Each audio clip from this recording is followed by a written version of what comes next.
Thank you very much. Hello. Hello, Adankolo. I take this opportunity to thank the organizers for finding me worthy to share my thoughts on a number of issues. I may not use a slide. I'll just talk to the issues. Today, I have elected to talk on eye service, culture and society, Nigeria in perspective. At the age of 5, I first heard my father use the word eye service. And my father was a military officer. And so I grew up in the barracks. And anytime my father used that word, I would wonder what he meant by eye service. And as a very little boy, I would look at the eyes of his subordinates. And I would want to see what the eyes or the behavior of the eyes. And I would see nothing. It took for me another 10 years, perhaps when I was in my 4th year in secondary school, to begin to appreciate what eye service meant. At that point, I discovered that what my father said as a military officer was obviously the truth. Society is enmeshed in people that are not sincere and that are not truthful. All they engage in is eye service. And so I asked myself, when I was invited to deliver this talk, that I will speak on eye service, society, and culture. And so what is eye service? Eye service is pretending to do a job only when your boss is physically present. It is deceit, it is psychophancy or psychophantic, it is insincerity, and it is deceptive. Quite often people do that to get unmerited favor. And so growing up, I said, like Eunice said, she's her mother's daughter. I would want to be my father's son. I will grow up not to be a sycophant and somebody who engages in eye service. To God be the glory. It has worked out for me. I studied with my older brother. I also studied in ABU Zaria, graduated at a tender age without eye service, bagged my master's degree at a very tender age, got my PhD less than 31 years old, and then the gestation period between my first degree, master's, and PhD, perhaps my gestation period between my NYSC, master's, and PhD was 6 years. The gestation period for my PhD was 3 years. And that master's thesis, that PhD thesis was adjudged the best, like they have said, without eye service. And so I developed a sense of integrity, not just for myself, but people around me. And since I joined the services of Kogi State University, if any of my students is here, he or she will attest to the fact that I always talk about eye service. But what is eye service? I have told you what is eye service. How did we get to this point? That everything about us is about eye service. You recall that by 1900, most countries or most communities in Nigeria were taken over by colonial administration. But before then, we had either decentralized or centralized polities. Decentralized polities were made up of men and women of valor and integrity.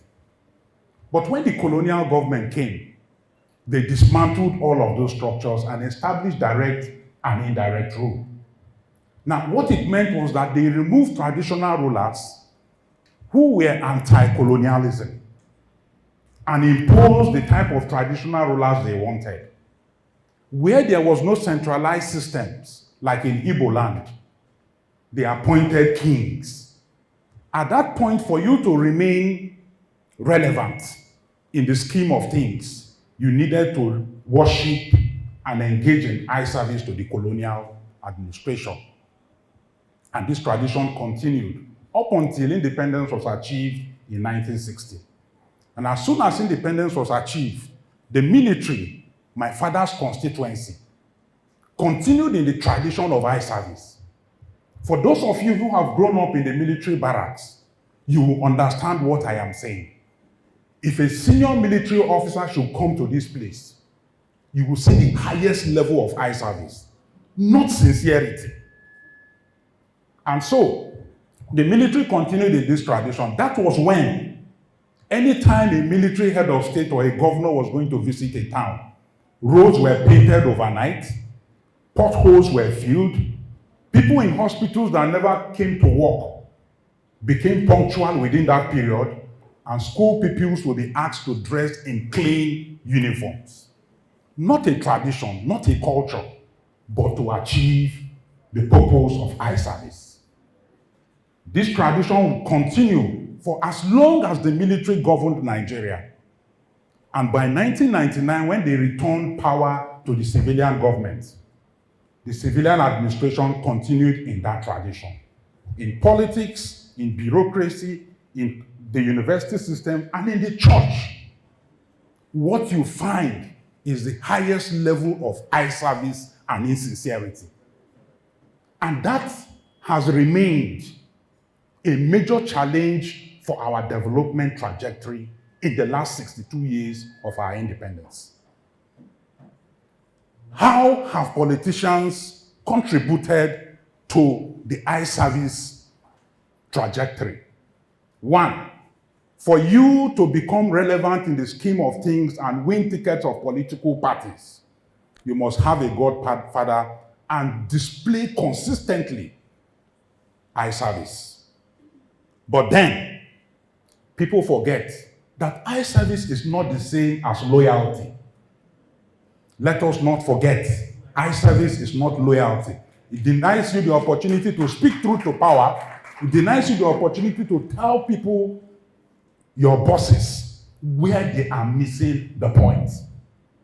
And so politicians continued in that tradition. In the bureaucracy, merit no longer governs human affairs, and career is not open to talents.